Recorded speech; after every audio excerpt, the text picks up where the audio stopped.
Inhlangano yeBhayibheli, iBible Society, isemkhankasweni wekuhumusha ikakhulukazi i-Old Testament iyise esiSwatini njengoba-ke siyacitsa kwenta luhumusho lwe-New Testament.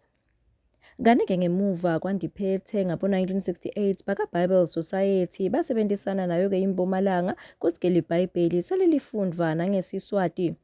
Kulamalanga-ke Bible Society bekanemihlangano skolo lapho-ke bebakadze bafundzisa ngayo-ke i-sign language kanye-ke nekuhumusha libhayibheli ngeSiswati. Pastor Wanda Mathenjwa longu-Programs Manager ka-Bible Society yena-ke uvetile ngebumcoka bale mihlangano skolo. Process yekuthi sibalungisele sibakhicitele leli bhayibheli letandla bakhona ukuthola umlayito waNkulunkulu nabo ngelimi lebalikhona kuli-understand. So besenta ke le training yalama reviewers ukuze kuthi leli bhayibheli kume lingilo li clear futhi lingilo lelitaba khulumisa kahle ngetindzaba takhe uNkulunkulu.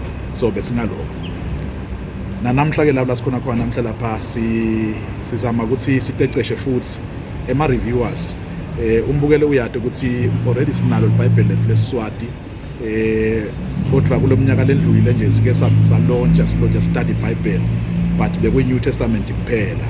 So we are also engaged with ma translators ethu lasintako futhi ukuthi sichubeke sikhicite phela study iBhayibheli seSiswati se-Old Testament. Babonakele bathandekayo bazalwane ukuthi bayalithanda leli Bhayibheli le-study Bible seSiswati ngoba kunengi leli kufetako. This is Jesus, we present this, and then you have to repent. Now, are you going to that direction? What do you do? Make celiwe Mohammed Luchamka ehhovisini lemhloli lomkhulu weSiswati uthi kunengi lesebasitakile kiko.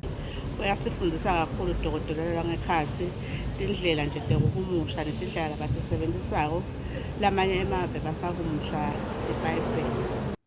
Lo msebenzi wa-Bible Society utawusita kakhulu ukuthi cishe wonke umuntu angasaleli ngaphandle kepha-ke akhone ukutfola umlayito waNkulunkulu. Nginohlanhla Twilight, Ntsapho Channel yeMaswati kaManzini.